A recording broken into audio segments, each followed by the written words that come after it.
Stay focused upon me. Things will shake. Do not look anywhere else but into my loving eyes for you while things shake. And you will do well.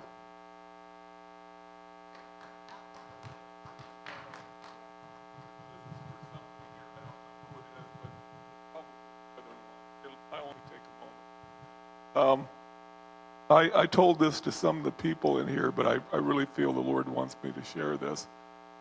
My job that I'm working at, I'm old and I'm retirement age, and I'm a security guard out almost in the Hanford area. Well, in the last month, I get busy and there is a gate that needs to be locked and I don't lock it. I said, well, it'll be fine, and I walk on. Well, 3 times, nobody's there. I'm the only person there. It was locked. I came back and it was locked. And the last time was just last week, and I says, the Lord's trying to tell me something. And not only to do and I know I need to do my job, and I said, Lord, okay, from now on, I'll do it. I'll do my job properly. I'll make sure that I get this gate locked. But if God can do that, God's been talking to me about miracles, because that is miraculous.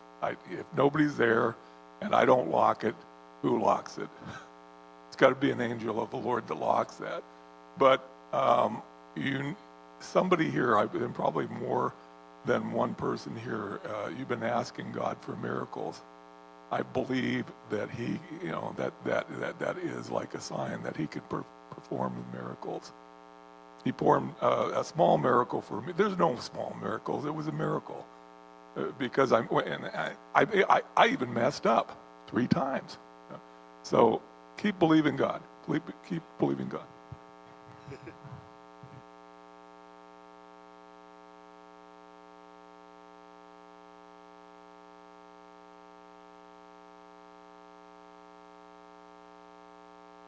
But I was having, even when I had pain just button my shirt, when we prayed for it last week, and 98%, I guess. My thumb hurt this morning.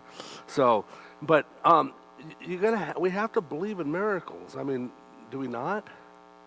We've got to move in the miracles as God prompts us to do so.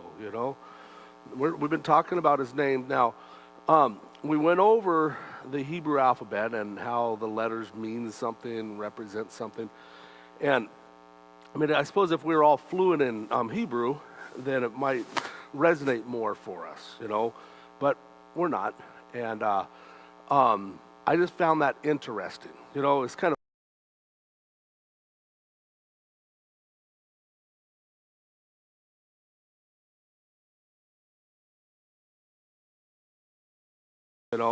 I was going through some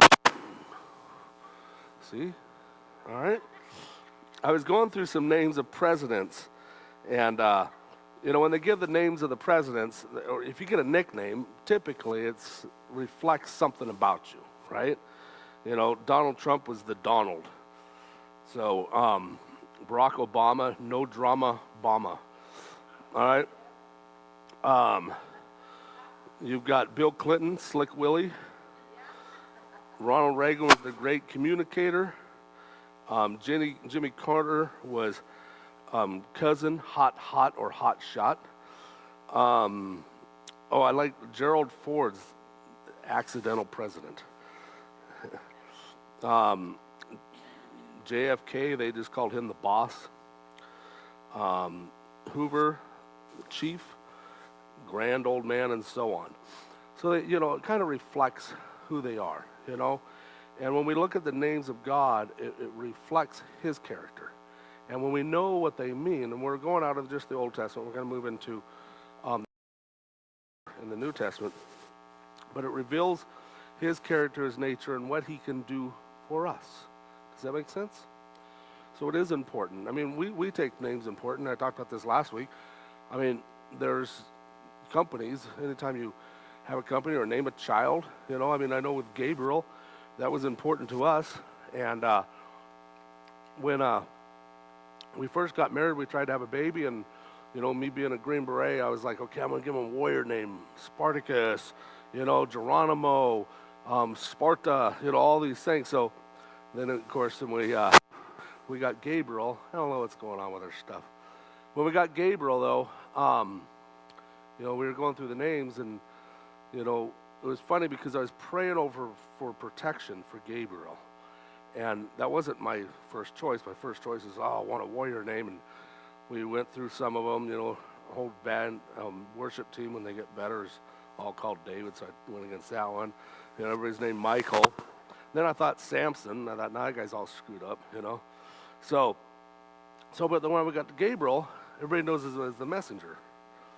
But then his meaning means God's my protector. And it went perfect for him, you know.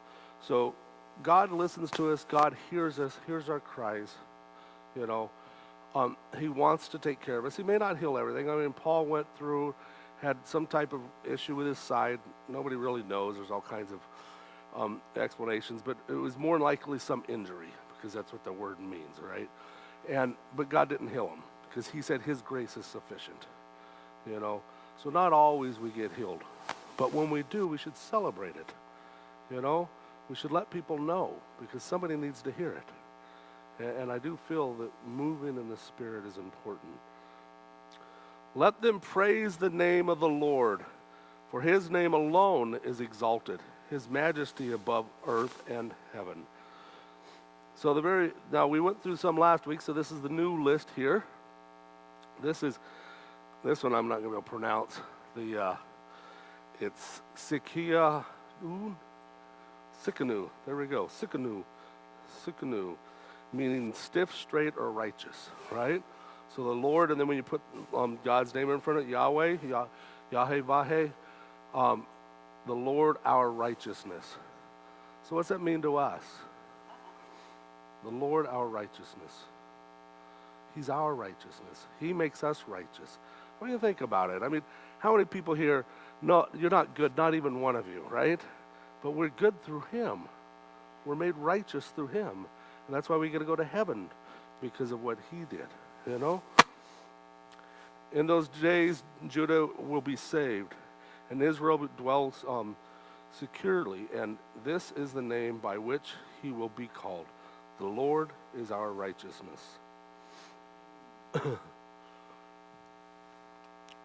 Now, what's this one? Come on, Kim. Man, you're good. Kadesh. Yep, Kadesh. That one was actually easier to pronounce, but it's a lot lower letters. Kadesh. All right, this is holy, sanctify. This is where we get sanctify, right? So God sanctifies us. It's not something that we can do. You can't sanctify yourself. You have to be sanctified. And God sanctifies us, so it's a thing that's given to us by him, but then there's sanctification as a process as we grow.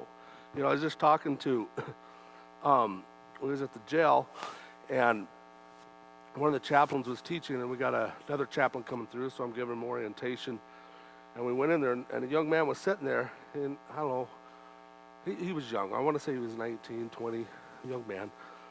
And he says, I'm tired of, you know, living like this. He goes, and, you know, he's received Jesus, and he goes, I just want to stop cursing. I want to stop doing the things. And he kept talking really about just his actions, but a lot about cursing, right? And then being angry. He says, I get angry easy, and I want to stop it. And he was going through this, and we were speaking to him, we're giving verses and different things like that. And then I just felt like, you know what? It shows that God's working in you. You got the Holy Spirit in you, and that's how you know. To me, this is how I know I got the Holy Spirit in me, is because what I used to do prior to being saved, and now when I do those things, let's say curse, all of a sudden I feel a conviction of this isn't right, you know? So as I said, look, God's working in you already. Celebrate that, you know? It'll go away. It'll eventually go away as long as you continue to seek him and take him in your heart, you know? You know, and the other thing, too, is I see it a lot in the jail more than anywhere else. But as a Christian, there's a certain respect for you, whether you know it or not. Okay? So, in other words, I was in the cell, and the pod itself, not the cell, but in the pod, and guy walks up to the window, and I didn't realize they were fighting, through the window, through the door. You know what I mean? One guy was in his pod, or the guy was in the pod, the other guy was in his room, and they were fighting and yelling at each other and so forth. I could see there was a little commotion, but I wasn't too sure. I wasn't paying attention because I was talking to these guys. So I went over there and I talked to one guy, and I came down and talked to them. And right off the bat, he apologized to me. He goes, I didn't see you in here. I'm sorry for my actions. And then he wanted to talk about Christ. And someday I'd like to receive Christ. So I talked to him about it, and we did the salvation prayer. And I have to believe that it works. If he were, and I told him, you got to receive it in your heart. Not just your brain. You got to know in your heart that God's Lord, But see, just by us being present with the Lord, and it's the same way out there. You'll run across the few people that are going to be rude, but they're rude regardless, right? But when we're out there, we're sanctified by God. That means we're made righteous. We're made holy, yeah? And then when we see someone, they see God in us. And then the question will be, or do they? Right? I've talked to young people, or they want to fit in with other people, right? And everybody's drinking, everybody's cursing, everybody's doing this. So, everybody else is doing it. It's not really cursing. It's just part of communication now. Well, no, it's misrepresenting of the Holy Spirit, misrepresenting God. We're set apart to look different, And in the world that we're in, this is, as we grow older, we see things, and, like in the 70s, the 80s, Christianity was prominent. Most people went to church, right? And at least it was a positive thing. But since 2000, it's just like, light years are just, for the last couple thousand years, and all of a sudden it's just sped up on how much around the world, is against Christ. And that's kind of one of the things I look at. Is like everybody hates Jesus, right? So it must be real. Because they love Islam, they love Buddha, they love, these other faiths that aren't meaning anything. And they hate the Jews. They definitely hate the Jews. So Yahweh, my gosh, is the Lord who sanctifies. He sanctifies us. We can't sanctify ourselves. And you can find this in Exodus 30:13. The Lord sanctifies you. He sanctified each and every one of us as his children. All right, Kim, what's this one? El Olam, you're good at this, man. I'll give you here. I'm going to put you to work. What do you want me to do? Okay. When I ask All you right. what All it is, right. you pronounce it better than me. Now, El is what? That's a name for God. Okay, so this is, and then Olam is everlasting. So when we put these two words together, it's everlasting God or God everlasting. So what does everlasting mean? Forever, right? He lasts forever. There was no before him, and there's none like him, and there'll be none after him, right? Because he just exists. Now, we can't really wrap our minds around that, but we don't have to. We're not God. We just worship him, right? How many of you guys feel connection to God when you're worshiping him? Right? I felt it good today when I was worshiping him. Today when I selected the songs, actually it wasn't today when I selected them, but when I selected songs, I was like, I want all of them to be worship songs. I don't want to start off with the upbeat, I want them to all just to worship today. The eternal God, the everlasting God. Trust in the Lord forever, for the Lord is everlasting rock. Notice this one? Elohim. There you go. Come on. Elohim. There you go. She's got it now. Now, this is in the beginning, Elohim, right? We already studied that one. Remember that when we studied what it stood for and all the letters, all this stuff. But I want to talk about Elohim as creator God, right?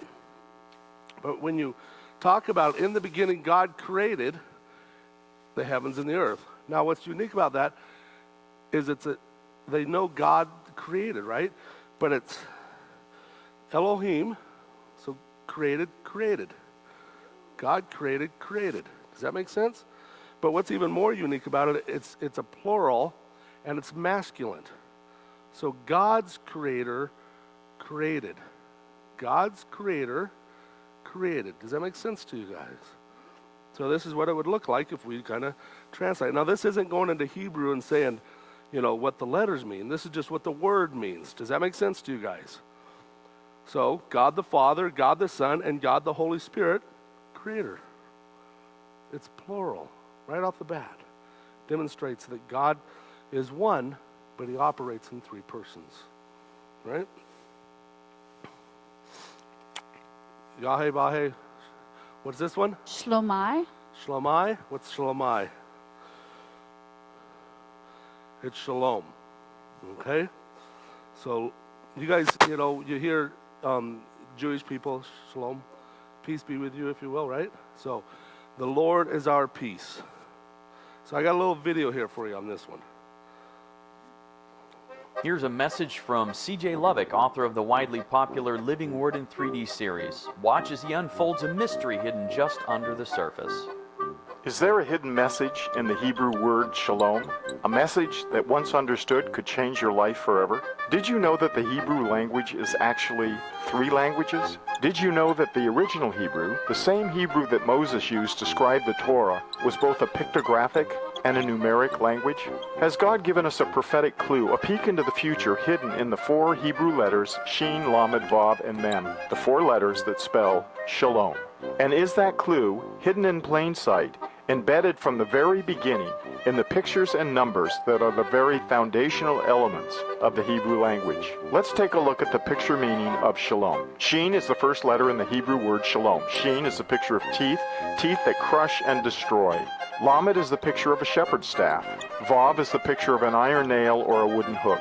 Mem, the last Hebrew letter in the Hebrew word shalom, is pictured as waters. Waters of life is pictured by a clear running stream, or waters of chaos and confusion, as pictured by a flood or tsunami. In the conventional Hebrew, shalom can mean anything from not being at war, the cessation of hostility, to harmony between people. Shalom can also mean security and freedom from violence. Shalom can communicate the idea of serenity and tranquility. Now let's discover the distilled, ideal picture meaning of shalom. Shin means to destroy. Lamed is the voice of authority. Vav signifies 2 things that are connected. Mem can mean chaos and confusion. The revelation hidden in the picture language of Hebrew informs us that peace or shalom only comes when the authority connected with chaos and confusion is destroyed. Every time you say the word shalom or peace, you are uttering a prophetic prayer that someone will come and destroy the one who is causing all the chaos and confusion. And who is that someone?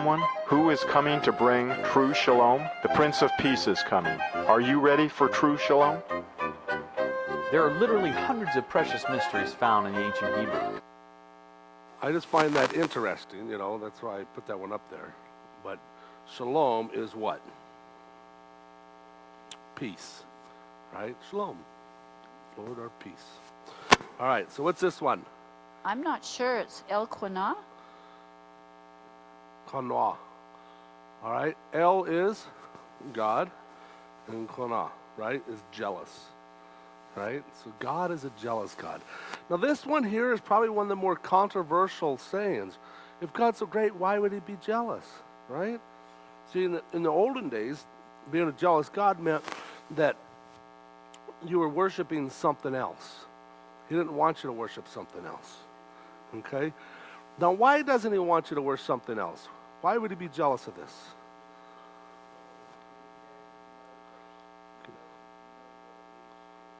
Okay, get you into trouble. Single-minded, okay. What else? Wants us to love him. You guys are all right, right?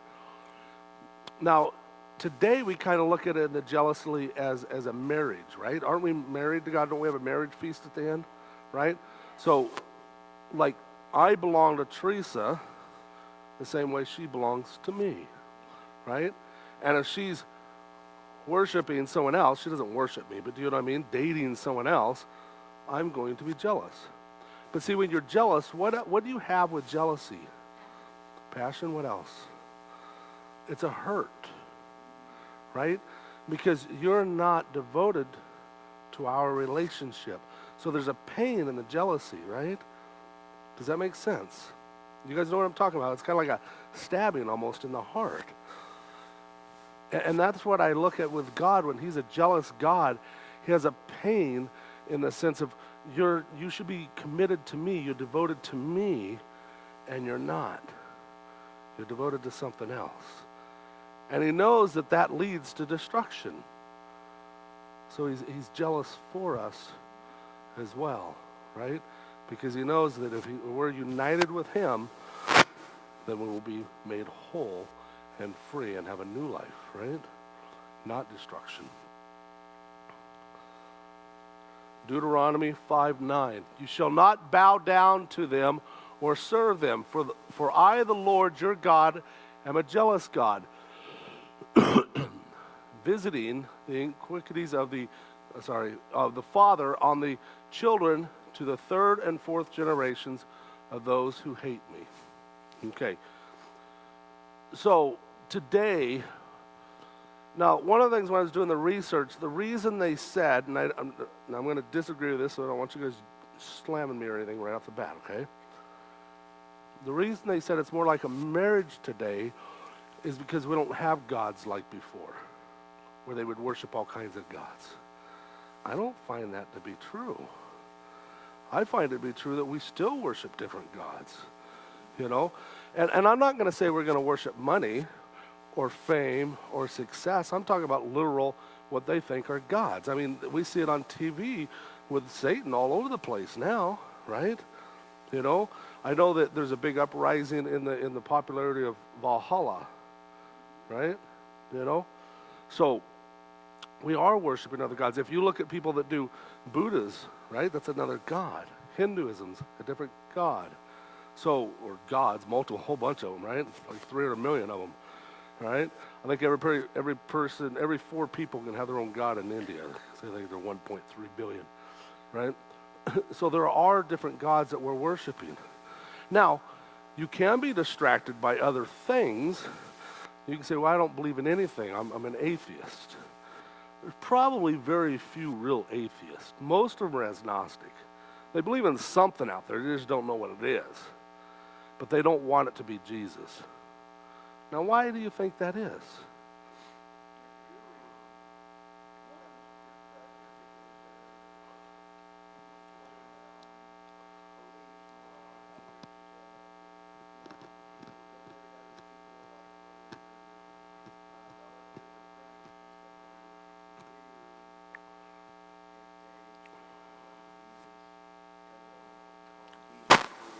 Okay. What else? They don't want to change. What else? Maybe they don't know who he is.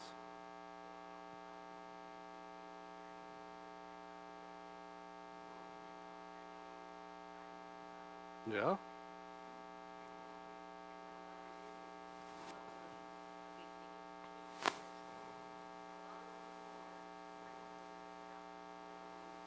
Yeah? Right? And then, huh? Okay. But I'm not talking about the hurt people from the church. It's a whole different topic there. But what she said I want to cover is they don't believe because they don't see, right? And Jesus says, you know, how much faith we have because we don't see, right? And we still believe in him. So if I don't see God, how do I see it then? Been a little bit vague here. Okay.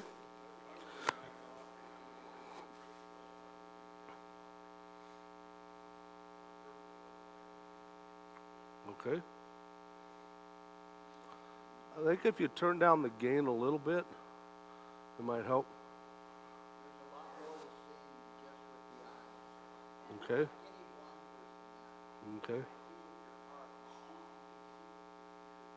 Okay. Okay. So this is what I feel, okay, is they can see Christ in us, okay? Do we reflect Christ? And that's why it's important that we represent Christ on a day-to-day basis, because people do want to see, right? They're going to be a doubting Thomas. Why? I got to see it, right? But they'll see it in you if you act different, right? You're not doing the things that they're doing. You're not cursing. You're not drinking. You're not, doing all these things that's of the world. I mean, what is it? I think it's OnlyFans, right? You guys know what I'm talking about when it says OnlyFans? Anyway, it's a new adult site, right, where people are independent adult stars. And there were some young people that were talking about OnlyFans, and I was against that. I was like, well, it's wrong. Actually, I didn't know what it was at first, and then I was explaining, and I thought, that's just wrong. And they're like, well, what's wrong with it? They're making money. They're making a living. They're paying for their college. There's nothing wrong with it, right? Well, see, they think different than us. So how do you demonstrate God when they see the rest of the world and say, hey, it's okay to smoke marijuana. It's legal. It's okay to drink alcohol. It's legal. Just don't drive when you do it, right? It's okay to sleep around because marriage is old-fashioned, right? It's okay to look at porn. What's wrong with that? It's easy access. It's legal, right? What else could we say? Probably lots, right? So everybody's looking at these things as okay, and we're sitting back and saying it's not. So how do you think that makes them feel? Right? So how do you convey Christ? Right?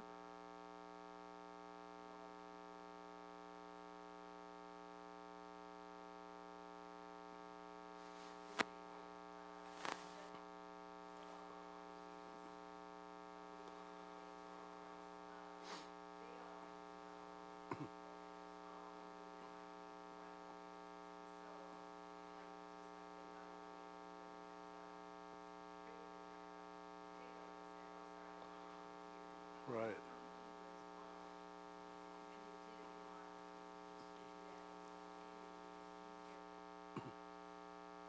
Right.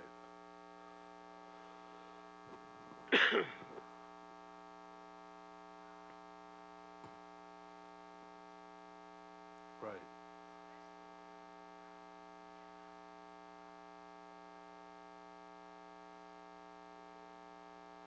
That's right. Right. So we are not going to change anybody anyways. So I was talking to this young person, my son, all right? And he was telling me, he got saved in the church, so I still hold on to that. We raised him there. He was a little bit older, when we got saved. So he was at that point 12, 13? Yeah, so around there. So, but I'm going to hold on to that, but he's not walking with Christ now. And he was talking of, he wasn't directly saying, but I knew he was saying, well, I like doing what I'm doing. I'm having fun, right? And I told him, I didn't ask you to change, son. And I've told this to other people too. I'm not asking you to change. You can stay exactly the way you are. And I believe this to be true, okay? Just come to Jesus. And then in my head, I'm saying, let's see what happens. All right? And sometimes I've said it out loud, but a lot of times I don't say it out loud. Because once you get in a real relationship with Jesus, you're going to change. And not because you have to, and I don't even think it's because you want to. I'm going to say you want to, but it's not even, you're not changing because you want to. You're just changing because you are now changed. You are a new creation in Christ. You're a new person, right? You've been born again. You're not the same old person. So you're going to change automatically without even having to try. Now, you're going to have some things that you're going to go through. Okay, I'll give you this a second, okay? You can have some things. So, remember, this is a while ago. I was talking to somebody, and I actually shared it just recently with this young man because he wanted these things just to go away, right? See, sanctification's a process. So why do we go through the process of putting our old self away? If we're a new creation in God, the old is gone and the new is here, but why am I still struggling, right? So I was talking about when I quit Copenhagen, right? I dipped since 7th grade, actually. Started off with Red Man. No, actually, I started off with Copenhagen. It was the first time I did it, and we played golf, and on the 9th hole I was throwing up, so I switched to Red Man. So, but I dipped from 7th grade or 6th grade all the way up until I retired from the Army. So we're 25 years in the Army, and we're looking at a long time. And then I just stopped. I wouldn't even say I quit it, I just stopped. Does that make sense? And someone was asking me, what'd you do? How'd you do that? Because they wanted to quit smoking. And I didn't have an answer because God just took it. And they already expressed to me, I prayed to God, I've asked God to just take this from me, and he won't. So, see, that's where the process comes in. You know, how did I stop being so angry? Because, you know, if you upset me, I'd be very aggressive towards you. And I used to always think about, why were people so scared of me? I'm only 5'9", 180 pounds at that time, you know. But then I realized, you know, I used to be a competitive fighter, Ranger, Green Beret. You're a killer, all right? So, you know, but at the time I just thought, I don't know why people are so intimidated. I don't know what the deal is. I'm always the one in trouble when I get mad. They aren't. They're the ones that started it, right? So, so how do I not be so angry? What took time, right? Here's probably the best example, and everybody's been this, and if you haven't, you're a liar, all right? You're on the freeway, and you get road rage, right? So I used to tell them that they were the bird, right? I'd flip them the bird and tell them, I even followed one guy all the way to his work one time, right? And he gets out, and he's shaking. So told him what kind of bird he was. So anyways, then I went to, okay, I'm not going to do this anymore. They're not flipping me off. They're telling me I'm the number one driver. So I would think, thank you, appreciate it. I'm number one, right? Then it become fun for me. I didn't do it on purpose, okay, but if I cut somebody off or did something stupid on the freeway and they got mad at me or I got mad at them, right? It would become, hey, this is much better than being angry, right? So really what changed for me was I realized that being joyful and happy felt better than being angry and upset. And then the other thing I do is, you want to fight, I just leave. I'm not interested in fighting. It's not that important to me. I don't have to be tough anymore. You know, tough gets you into jail. That's where it gets you, right? I see a lot of tough guys in jail, you know. So I know how'd that go for you. So, but I don't deal with it. I'm just not going to participate. I'm not going to say I'm perfect at it. There's been a couple times, you know. But also admit that you're wrong, you know. So even if the person was upset with you and did everything wrong and you got mad at them and barked at them like a chihuahua, right? You still should apologize, because you're not representing God, you're not representing yourself. And you could say, and I've done this, I never really apologize in the sense as if I was wrong, and I've told people this before when they've asked me. I apologize because of my actions. I'm sorry, I shouldn't have acted that way. But I didn't necessarily say I was wrong in a few cases, because I wasn't wrong, you know, but the way I acted was wrong. Does that make sense? There is right or wrong. We can't say that and say, well, you know, if you get mad, you're the one that's wrong. No, there's sometimes where people are just idiots and they make you mad, right? You know? So, all right. Can I say that? All right, let's go. Next one. What's this one, Kim? Yahweh, Vahe, Yahweh. I don't know that one. Jireh. Oh. Yeah. It's kind of like the Jesus, right? We say Jesus, they say Jesus.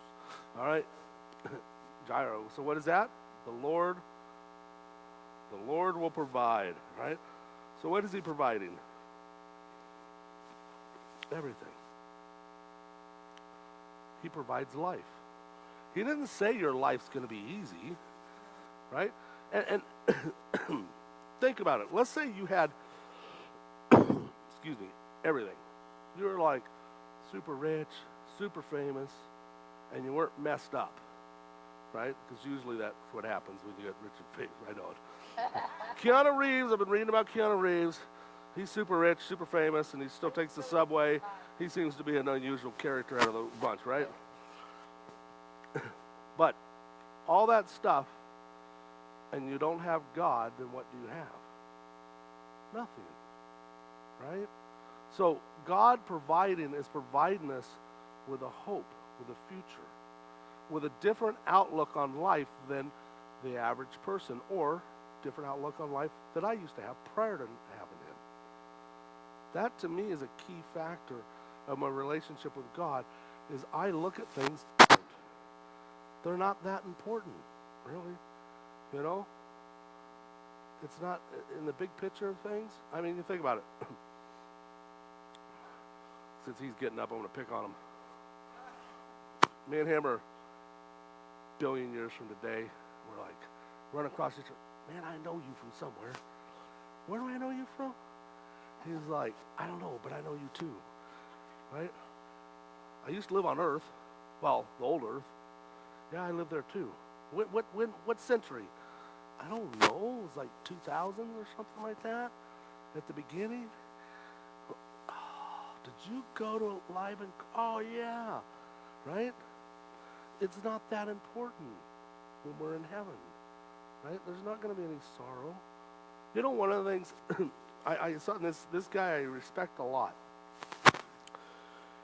but I disagreed with this. And I think he should have used the verse out of the scriptures. It's in Revelation. Will you have free will in heaven to sin? And he says, that's what he said. That was the question to him. Will you have free will in heaven to sin?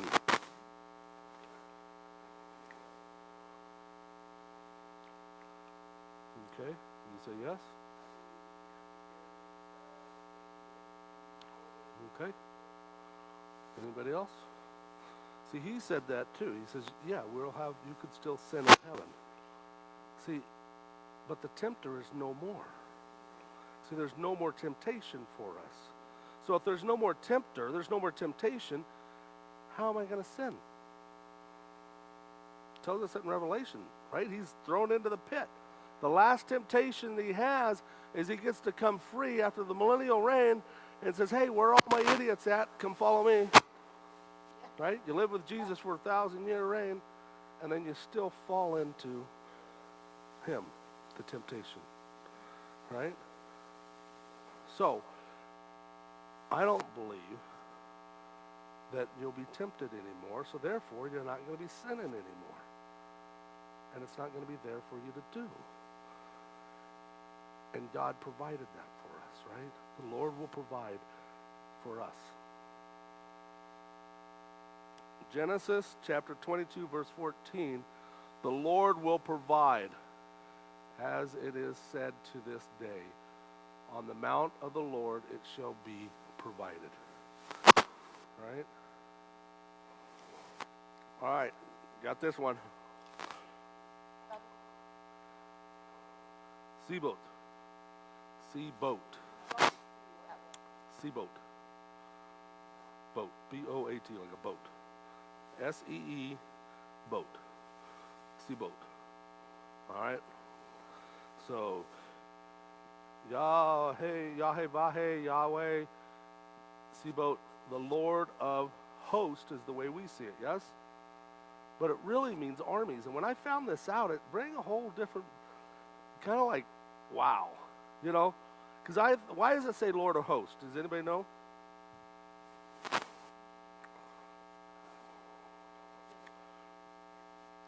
Okay. Anybody else? Why didn't they translate it armies? Well, in the King James Version, at that time, hosts, right, also meant armies. It meant large group of something, right? Now when we say host, what are you saying? Oh, God's going to make me tea. He's going to host me, right? So I wish we'd go back to saying armies, because you think about it, the Lord of armies is behind me, you know?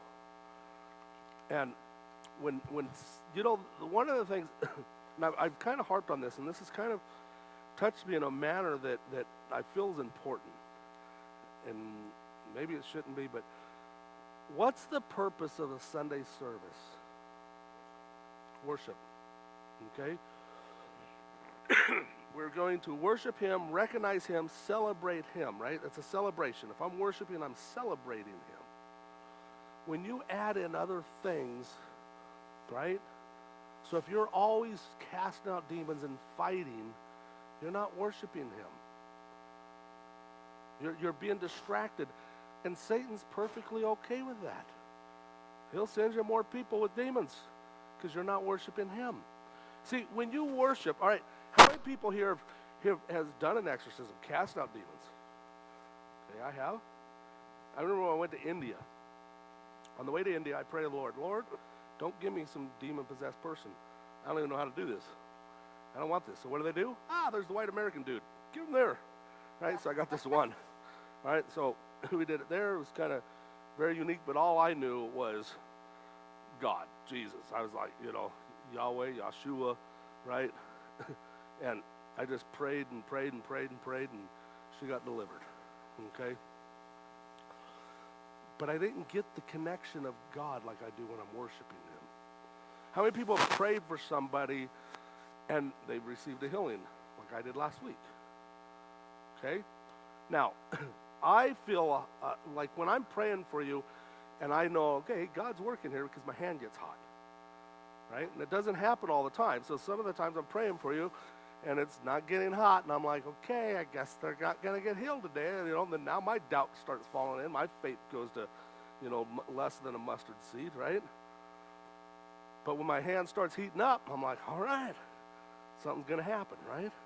I mean, I do feel the presence of God, but it's not the same as when I worship and I feel totally connected, right? So when I go talk to somebody and we're praying together, right? And we're praying, but we're praying together. Does that make sense? I'm not just silently praying. I'm just talking about praying with, you know, me and I praying. Again, I don't feel the same connection. We're praying for something or someone as I do when I worship God. Am I alone in this thought? Okay? That's why it's so important, I'll get to you in a minute, so important that we attend a gathering to worship God. Because one, He tells us to. I have a friend of mine. He goes, you know why I go to church? Why? Not because I have to, or not because I want to, not because I like it, but because the Bible tells me to, and that's the only reason I go. Well, that's not a good reason. I feel like getting in a debate with him, right?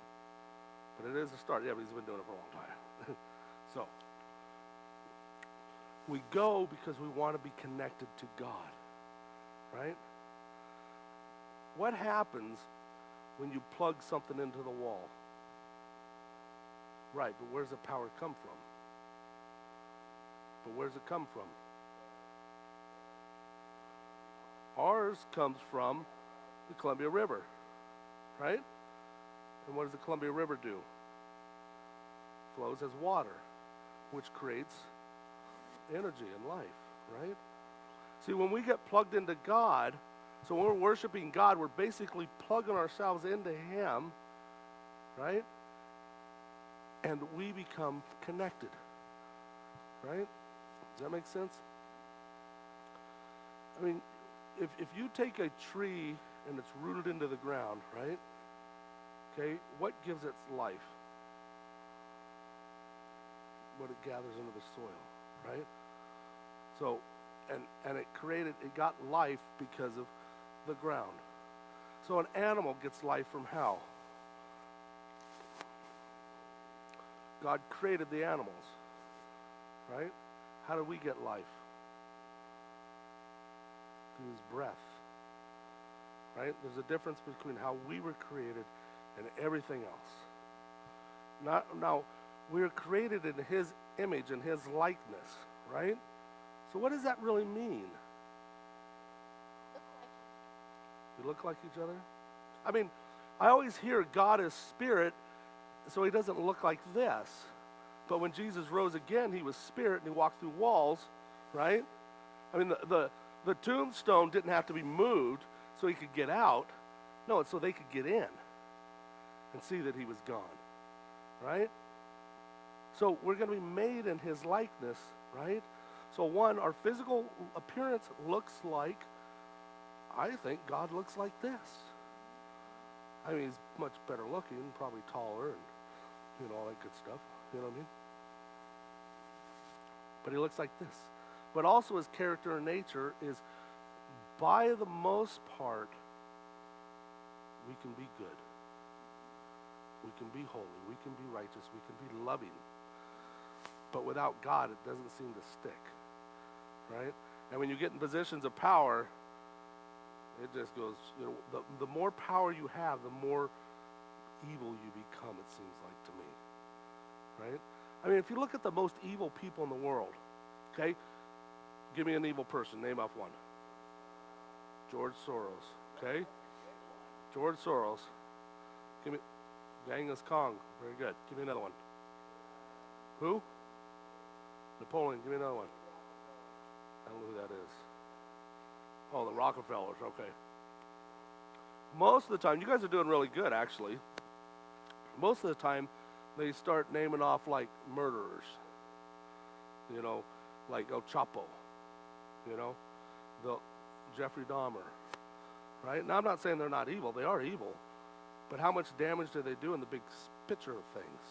When you look at Mussolini, when you look at Genghis Khan, when you look at who? Mao Zedong. When you look at Hitler, these guys do it on a massive scale. And leaders around the world still do it. Right? When they get into this ultimate power and it's not checked, right? Like, you guys know that President Putin's opposition, right? What was the guy's name? Anybody know? He's 47. He just died of a heart attack. Oh, huh? Not Putin. Putin's like 70 or something. This guy was his opposition, right? Well, he just happened to die all of a sudden. Yeah. So going back to armies, what does this have to do related to us, right? What's this have to do, armies in with us, right? Well, God is on our side, and he's got armies protecting us. He's got armies who protect us. You can have the most evil people in the world, and we might get, what do you call it, a collateral damage. We might be the collateral damage because of somebody's evilness. Right? But in the end, God wins. And in the end, we're in heaven. And 1 billion years from today, we're going to be like, oh, that's right. We went to church together. Right? So, we already talked about that one. Lift up your heads, O you gates. Lift up, you everlasting doors. And the King of glory shall come.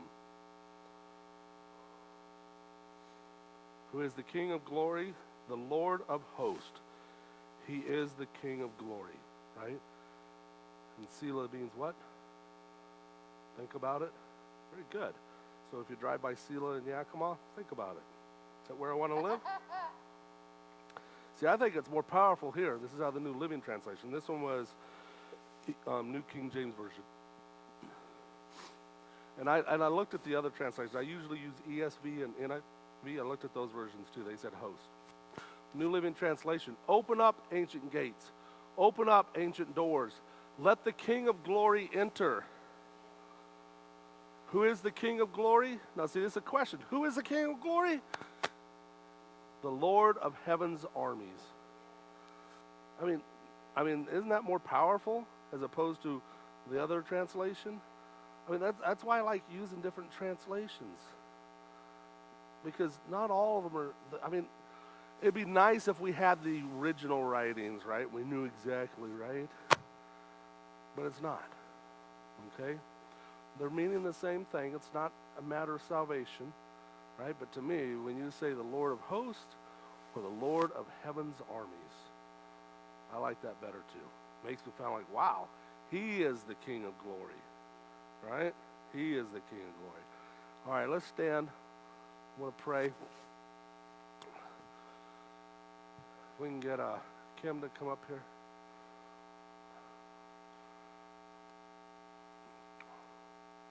Grace, you want to come up here?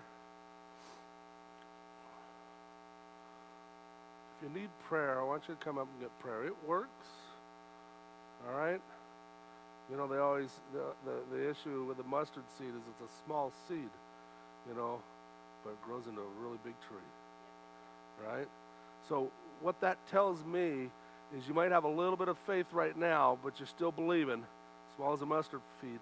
But the more you receive it, the more miracles you get, the bigger it gets. Right? So don't be afraid to get prayed for. All right? We all need it. All right? So come on up. I'm going to just put some music for the background. And so you can turn it down for us.